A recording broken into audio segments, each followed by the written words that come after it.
नमस्ते जी। देखिए, कई बार मन में प्रश्न आता है कि भीड़ को महत्व दें या व्यक्ति को महत्व दें। समूह की बात माननी चाहिए या व्यक्ति की बात मानें।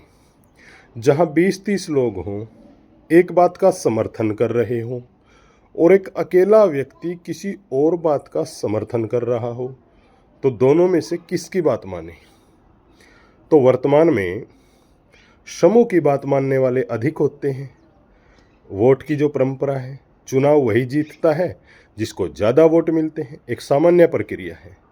जब कहीं बात उलझती है तो कह देते हैं वोट डलवा लो, देखो किसके पक्ष में कितने लोग हैं, और जिसके पक्ष में जितने अधिक लोग होते हैं उसे विजयी भी कर दिया जाता है। परंतु ऋषियों की शैली अलग है। ऋषि लोग कहते हैं कि लाखों करोड़ों मूर्ख लोग एक तरफ हैं और अकेला विद्वान एक तरफ हो। एको अपि वेद विरुद्ध धर्म। एक अकेला भी अगर वेद का विद्वान सन्यासी एक बात को कह रहा है और एक तरफ करोड़ों लोग किसी दूसरी बात को कह रहे हैं, तो ऋषि कहते हैं उस एक अकेले की बात मानो, करोड़ों की नहीं। ये है ऋषियों की शैली। क्योंकि जो वेद का विद्वान होता है, विरक्त सन्यासी होता है, वो पक्षपाती नहीं होता। पक्षपात रहित न्याय करेगा, वो सत्य का पक्ष लेगा, गलत को छोड़ देगा। और जो लाखों करोड़ों मूर्ख लोग हैं, उन मूर्ख लोगों में राग द्वेष होता है, और जो राग द्वेष से ग्रसित होता है वो कभी भी ठीक ठीक न्याय नहीं करता। तो समूह में भी देख लें वे विद्वान हैं या मूर्ख। तात्पर्य है विद्वान की बात माने, मूर्ख की नहीं। हमारे यहाँ वोट का जो चलता है, विडंबना दुर्भाग्य ही है कि जो एक महामूर्ख व्यक्ति है, व्यवहार नहीं आता, वो वोट डालता है, उसके वोट की उतनी ही कीमत है जितनी कीमत एक वैज्ञानिक की है, एक प्रोफेसर की, अध्यापक की है। जो प्रोफेसर अपने विषय का विशेषज्ञ है, जिसने पीएचडी की है, थीसिस लिखी है, अनेक शास्त्रों का अध्ययन किया है, जीवन को अपने विद्या में लगाया है, वे व्यक्ति वोट डालता है। और एक चरवाहा वोट डालता है, एक शराबी, कबाबी, सल्फाड़ी वोट डालता है। हमारे यहाँ दोनों के वोट की कीमत समान है और ये कभी न्याय नहीं हो सकता। ये महा अन्याय है और ये देश का दुर्भाग्य। जो विद्वत वर्ग हैं और जो सामान्य वर्ग हैं, उनकी तुलना की जा रही है, समूह की माने या व्यक्ति की माने।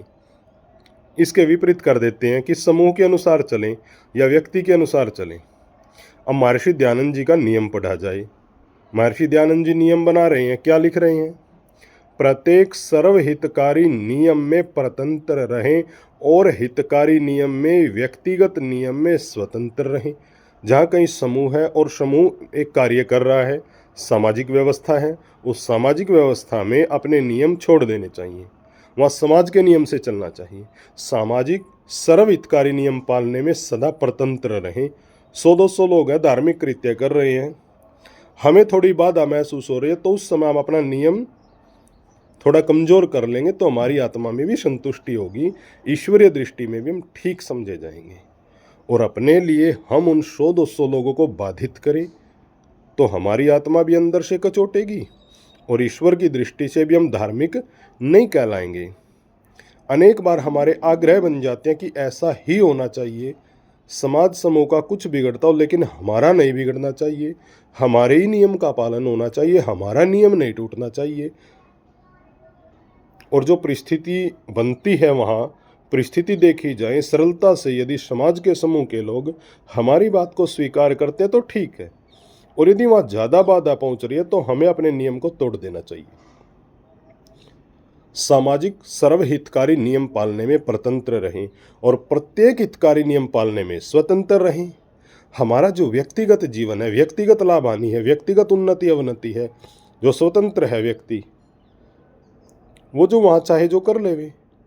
सामने भोजन रखा है, व्यक्तिगत है, खा या मत खा, जबरदस्ती नहीं की जा सकती। लेकिन अगर सभी का सामूहिक नियम है कि इतने बजे घंटी लगेगी, सीटी लगेगी, भोजन मंत्र होगा, तो वहाँ सभी को नियम है, वहाँ करना ही चाहिए पालन। कई बार होता है कि छोटे छोटे बच्चों को माता पिता देखते हैं कि ये ना समझ है, डांट डपट करके भी खिलाया जा सकता है भोजन उनको। बट जब व्यक्ति समझदार हो जाए, अपना निर्णय लेने में समर्थ हो गया है, वहाँ व्यक्तिगत नियम पालने में स्वतंत्र है, वो कर सकता है और नहीं भी कर सकता। लेकिन सामाजिक हितकारी नियम, कहीं यज्ञ होता है, हवन होता है, स्थिति विशेष होती है, नहीं आ पाते, लेकिन सामाजिक जो नियम है उस समूह के नियम का पालन करना चाहिए और सामूहिक जो नियम है उसका पालन कठोरता से ही करना चाहिए। यही उन्नति का कारण है। महर्षि दयानंद जी ने जो नियम लिखे वे नियम कोई सामान्य नियम नहीं है, वे व्यक्ति मात्र के उन्नति के नियम है। इन नियमों को चाहे मुसलमान अपनाए, ईसाई अपनाए, जैन, बौद्ध, सिख, कोई भी व्यक्ति अपनाए, इन नियमों का सदैव उन्नति ही उन्नति होगी। प्रत्येक व्यक्ति की कोई विशेष वो नियम है, तो व्यक्ति की माने या समूह की माने, वह निर्णय लेना है।